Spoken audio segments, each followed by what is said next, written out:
The week-on-week COVID-19 reproduction number in Metro Manila almost doubled to 0.70. The country's disaster response agency says over 370 are feared dead following Odette's onslaught. And in sports, the PBA Governors Cup continues with a live audience after nearly 2 years.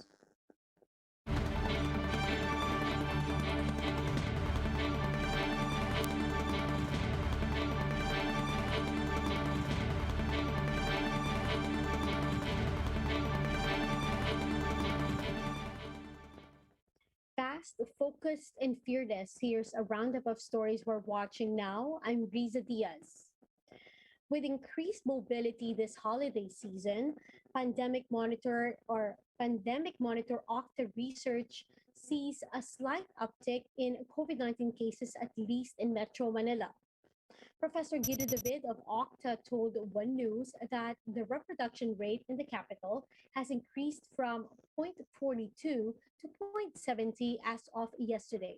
He clarified, however, that this uptick is not a cause for alarm yet and that they are still monitoring if it persists by January. Significant increase, but it's still below 1. So it's still not at an alarming level yet. A holiday uptick is not, it's not something new. We saw this last year around the same time in December. That's what we're monitoring. If this will be something that will be going away after the new year. Professor Guido also said that if this is just due to holidays and not Omicron, they expect cases to go down to around 200 to 300 cases per day by next month. For now, he added that it's too soon to tell if the uptrend will continue or if it will go back to the same level as what they were last week. We see something like 500 cases in one day and maybe more, or even, let's hope not, but even up to 1,000 cases in one day, then definitely we would be very suspicious about what's driving this uptick. If you are seeing that number of cases, then we may start to suspect that there's an Omicron involvement there.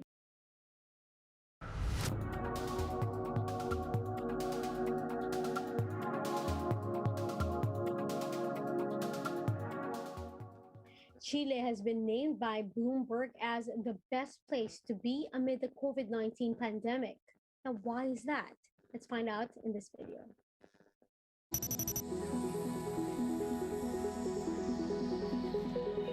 In the December COVID resilience ranking, we saw broadly that the arrival of Omicron has very much halted the momentum towards normalization and reopening that we were seeing through 2021. But still, a key differentiator remained that most major economies were not willing to go fully back to the lockdowns of 2020. Instead, they were using guidance, softer curbs, and reliant on accelerating booster campaigns to fight the new variant. In December's ranking, we saw that warmer places in South America and the Asia Pacific had the advantage because they didn't have to face the winter accelerating the spread of Omicron. At the same time, Omicron had not yet really advanced in the same way that we were seeing in Europe and the US. So in December, number 1 was Chile, followed by Ireland and then the UAE. And rounding out the top 10, we saw places that, although were facing surges of infection, were very much ahead on inoculation and being the fastest at rolling out the booster shots that we know are key to fighting Omicron.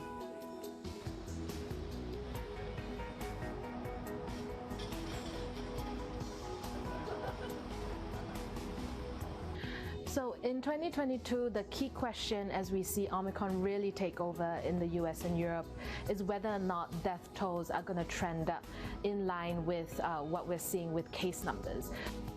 So in South Africa right now, the evidence is quite mixed. We saw that hospitalizations and deaths did not go up in the same way.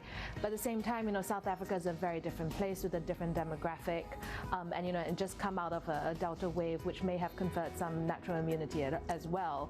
We don't know how the situation is going to play out in the Northern Hemisphere right now, which is also facing the fact that cold weather is the optimal season for the virus to spread. So in the next few months, that's really going to be the key question. Can the health systems, maintain what they're doing in the face of these infections? Will Omicron be proven to be mild and the death tolls stay flat, although the wave is surging upwards? And in the case of the US and the UK, we're seeing the governments have said really that they are taking a pretty much a hands-off approach. They have ruled out going back to the curbs or the lockdowns of 2020. So what that means really is that their outlooks are entirely dependent now on how that fatality line really trends. So in the ranking overall, although we do see that countries have, slowed or pushed back their reopening plans, that populations are less mobile because, of course, there is a fear of Omicron sweeping through the world. People are staying home more. We're not seeing a full reversal of reopening moves in the past year. Border curves remain very much open throughout the world. International travel remains possible. Essential shops and schools are mostly open as well. So that is a very different situation from what it was in 2020 before vaccine.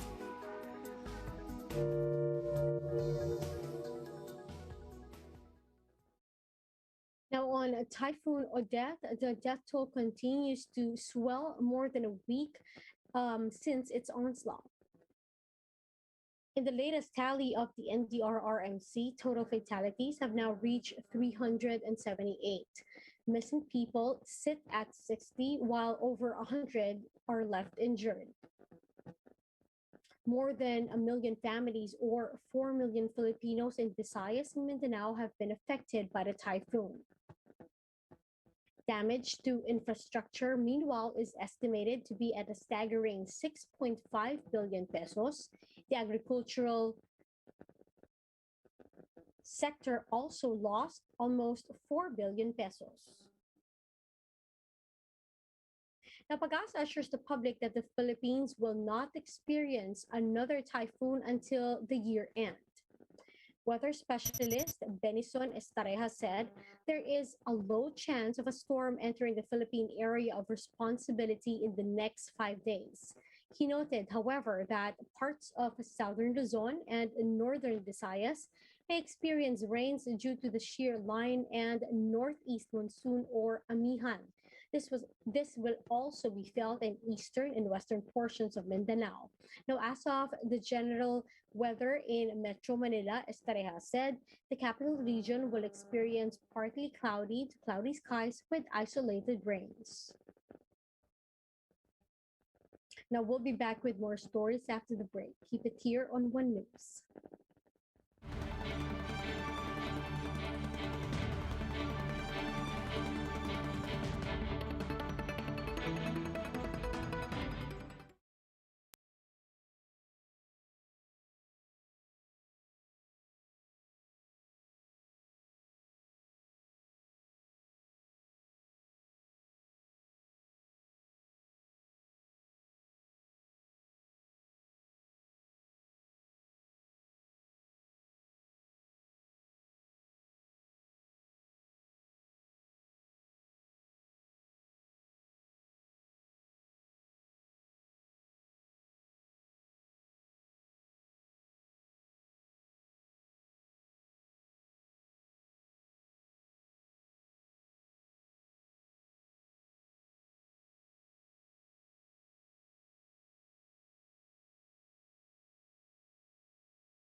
Here's to watching One News Now. I'm Riza Diaz.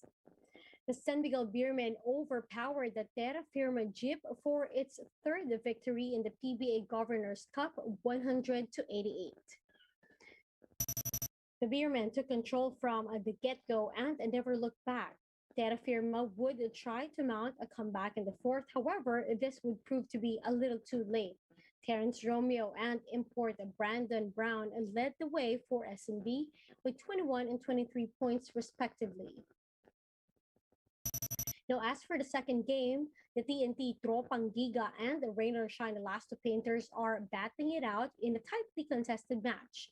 Rain or Shine was ahead at halftime 47 to 44. Now, both the Tropang Giga and the Elasto Painters are trying to get back on the winning track after coming off losses from their previous games. Now, this will also be the league's final game before going on a 9-day break.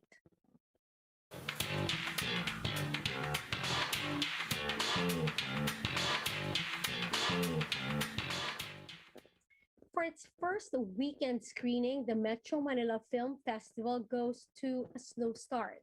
This is despite the festival's comeback this year since the pandemic restricted cinema operations.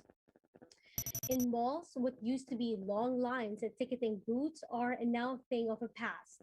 Some moviegoers complained of a limited film roster suitable for families. They are also disappointed that unvaccinated minors and family members are not allowed inside the cinemas. Now, others, meanwhile, are still wary of the COVID-19 threat. And sad news for music lovers. Vocalist Army Milyare is leaving the band Up Dharma Down. In a Facebook post, the music group UDD thanked Army for sharing her talent and artistry since the group started out in 2004. Milyare is expected to be venturing out into a solo career while the remaining members will continue to make music under Turno Recordings. The band also thanked their fans for the support and encouraged them to keep supporting OPM. Up Dharma Down is known for its hit singles such as Oo and Tadhana.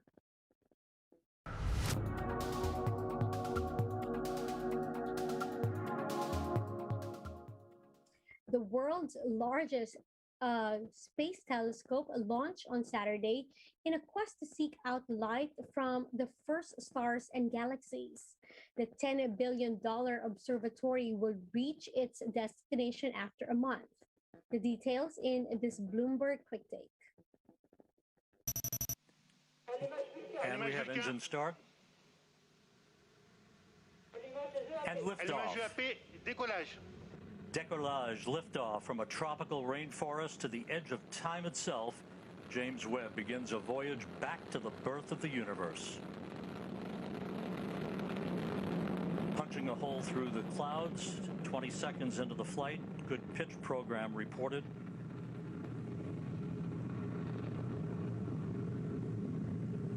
Trajectoire est nominale. Vehicle performance is nominal.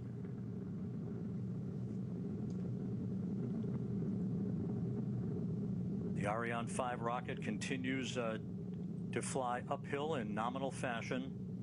So let's continue the mission. And Rafael, this is a view from the upper stage camera called the VikiCam, looking back at the James Webb Space Telescope. This is on about a 20-second delay or so because of the way the imagery is processed here in the control room. There's your telescope ready to unfurl its wings, basically.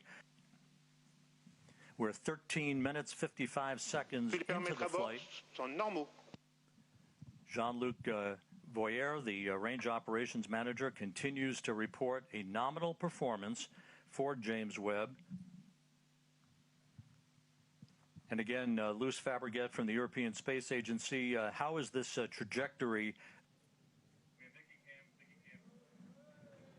And there is the view from the upper stage camera on the Ariane 5 looking at the James Webb Space Telescope as it moves gently away from its launch vehicle. Fantastic pictures of this telescope. Go Webb, go Webb. Yes, go Webb. Ironically enough, as we marvel on this view from the upper stage camera, this will be humanity's last view of the James Webb Space Telescope as it moves to its workplace about 1 million miles away from Earth.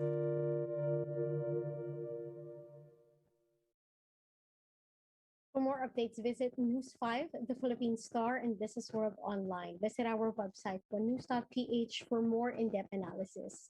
You can also catch One News on Signal Play app. Register for a free account now at www.signalplay.com and stream One News live anytime, anywhere. I'm Riza Diaz. Mask on, wash hands, and stay safe, Philippines. We are One News.